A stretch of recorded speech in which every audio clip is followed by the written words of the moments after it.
Welcome to Luca is a Billionaire, where the only thing I invest in is your answers. In this video, I will explain how to make pudding using pudding powder. First, let's gather our simple ingredients.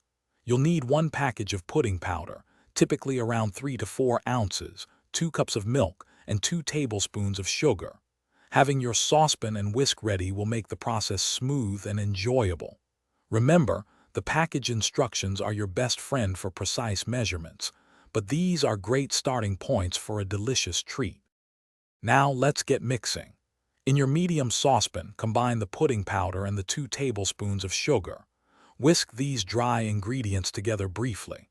Then, slowly pour in the 2 cups of milk, whisking constantly until the mixture is completely smooth and there are no lumps. Place your saucepan over medium heat and remember to keep stirring. This continuous motion is key to preventing the pudding from sticking to the bottom and burning. As your pudding heats, keep that whisk moving. You'll notice it starting to warm and steam.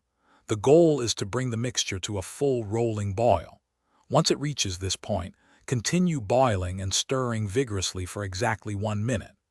During this minute, the pudding will thicken considerably, transforming from a liquid to a rich, creamy consistency. After 1 minute of boiling, promptly remove the saucepan from the heat. Once removed from the heat, carefully pour your delicious, hot pudding into your chosen serving dishes or a single large bowl. Let it cool at room temperature for about 20 minutes. To prevent a skin from forming, press plastic wrap directly onto the surface of the pudding before placing it in the refrigerator. Chill for at least 2 hours, or until firm.